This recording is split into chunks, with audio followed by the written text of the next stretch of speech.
안녕하세요. 장지인 세무사입니다. 오늘은 이자 배당 등 금융소득 종합과세가 종합소득세와 건강보험료에 미치는 영향에 대해서 알아보려고 하는데요.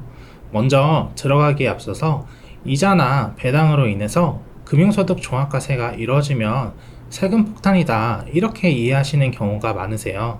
그런데 사실 저희가 실무적으로 보면은 대부분의 고객님들은 종합소득세 폭탄보다는 건강보험료 폭탄이 발생하는 경우가 많은데요.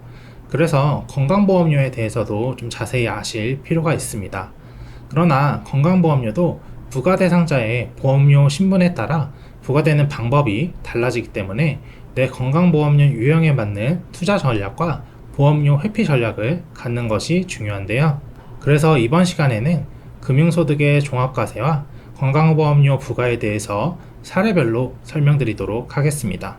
먼저 금융소득 종합과세로 인한 세금 부담은 종합소득세와 건강보험료 두 가지로 나눠서 생각을 하셔야 됩니다. 종합소득세부터 먼저 설명을 드리자면 한 해에 이자 배당이 2천만 원을 초과하는 경우 다음 연도 5월에 종합소득세 신고 납부를 진행하셔야 되는데요. 이걸 금융소득 종합과세라고 부릅니다. 그럼 이때 나의 세금은 어떻게 계산되게 될까요?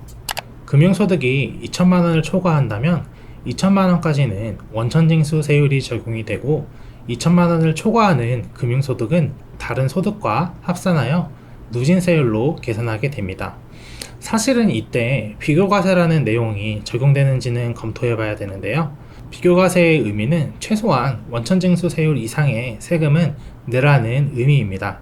다만 오늘은 편의상 비교과세는 생략하고 종합과세의 방법만 설명드리도록 하겠습니다. 그래서 결과적으로 내가 내야 될 세금이 얼마인데 이렇게 물어보신다면 나의 다른 소득과 합산되는 금융소득에 적용되는 누진세율이 금융소득의 원천징수 세율보다 크다면 차액만큼 추가로 납부할 세금이 발생하는 것인데요.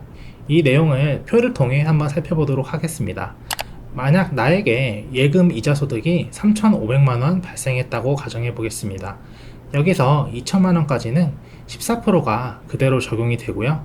2천만원을 초과하는 1,500만원이 나의 다른 소득과 합산되게 되는 것입니다.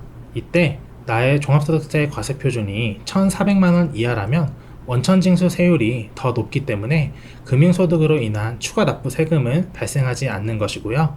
그리고 과세표준이 5천만원 이하라면 종합소득세율 15%와 원천징수세율 14%의 차액인 1%만큼 추가 납부 세금이 발생하기 때문에 추가로 납부할 세금이 거의 발생하지 않게 됩니다. 마지막으로 과세표준이 5천만원을 초과한다면 여기서부터 세율 차이가 많이 벌어지게 되는데요. 최소 10%에서 최대 31%까지 추가 납부할 세금이 발생하게 되는 것입니다. 그래서 이렇게 표를 통해서 알 수 있듯이 결과적으로는 나의 누진세율 구간에 따라서 금융소득 종합과세 추가 납부세액이 달라진다 이렇게 이해를 해주시면 될 것 같습니다.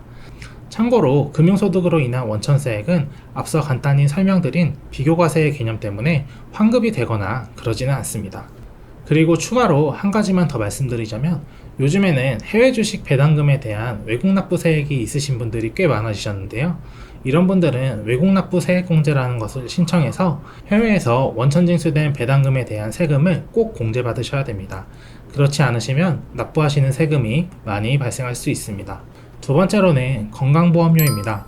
건강보험료는 가입자 신분에 따라 부과되는 내용이 굉장히 달라지는데요. 그 전에 우선 아셔야 될 내용이 있습니다. 바로 건강보험료 산정 요소에 포함되는 금융소득 금액인데요. 금융소득은 1천만원 이상 초과할 때 건강보험료 산정 요소에 포함되게 되어 있습니다.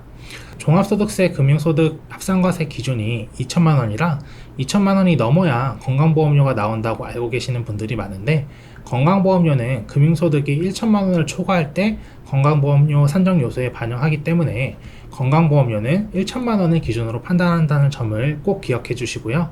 그럼 직전가입자와 지역가입자별 사례별로 어떻게 부과되는지 살펴보도록 하겠습니다. 먼저 직장가입자입니다. 직장가입자는 보수 외 소득이 2천만원을 초과하는 경우 초과하는 금액에 대해서만 건강보험료를 부과하고 있는데요. 그렇기 때문에 내 금융소득이 만약 3,500만원이라면 3,500만원에서 2천만원을 제외한 1,500만원에 대해서만 건강보험료가 추가로 부과되게 됩니다. 반대로 금융소득이 2천만 원을 넘지 않더라도 내 금융소득이 1천만 원을 초과한 경우에 보수의 다른 소득이 있다면 그 소득과 합산한 금액이 2천만 원을 초과하는 경우 건강보험료가 부과될 수 있습니다. 예를 들어 나의 예금 소득은 1,100만 원인데 나의 부동산 임대 소득이 1,000만 원이 넘는다면 건강보험료가 부과될 수 있는 것이죠. 두 번째로 지역가입자입니다. 지역가입자는 직장가입자와 다르게 금융소득 건강보험료 과세 기준인 1천만 원을 초과하게 되면 그냥 그대로 건강보험료 8%가 모두 부과되게 됩니다. 예를 들어 내 금융소득이 999만 원이라면 금융소득이 1천만 원 미만이기 때문에 추가로 건강보험료가 부과되지 않지만 내 금융소득이 1,001만 원이라면 금융소득 전액에 대해서 약 8%가 건강보험료로 부과되게 되는 것이죠. 그래서 상대적으로 지역가입자가 직장가입자보다 건강보험료에 취약하기 때문에 2천만 원이 아니라 꼭 1천만 원 기준으로 항상 생각해 주셔야 합니다. 마지막으로는 피부양자입니다. 피부양자도 금융소득이 있다면 피부양자 신분이 박탈될 수 있는데요. 다른 소득이 없는 피부양자가 금융소득 2천만 원을 초과한다면 건강보험료 피부양자 신분에서 당연 탈락하게 됩니다. 이때 배우자도 피부양자라면 배우자도 같이 탈락이 되니 조심하셔야 됩니다. 두 번째로는 금융소득이 1천만 원을 초과하고 2천만 원 미만이더라도 재산세 과세표준액의 합계액이 5.4억 원을 초과한다면 피부양자에서 탈락되게 되는데요. 재산이 없다면 피부양자 자격 유지가 가능하겠지만은 재산 여부에 따라 금융소득이 1천만 원을 넘는 것만으로도 피부양자가 탈락될 수 있으니 주의가 필요합니다. 여기까지 금융소득 종합과세와 건강보험료에 미치는 영향에 대해서 알아보았는데요. 금융소득 종합과세로 인한 건강보험료를 피하려면 어떻게 해야 될까요? 시중에는 건강보험료가 부과되지 않는 여러가지 대체 상품들을 많이 소개시켜드리고 있는데요. 저도 금융권에서 몸담으면서 이런 상품들에 대해서 모르는 바는 아니지만 이런 상품들은 대체로 세전 수익률 자체가 낮은 경향이 있습니다. 세금이나 건강보험료가 나오는 걸 피하자고 굳이 낮은 수익률의 상품들을 선택할 필요가 있을까요? 결과적으로는 금융소득 때문에 피부양자 신분이 박탈되는 분들이 아니라면 그럼에도 불구하고 여전히 세전 수익률과 안정성이 좋은 상품들 위주로 투자하시는 게 좋다고 말씀드릴 수 있겠습니다. 감사합니다.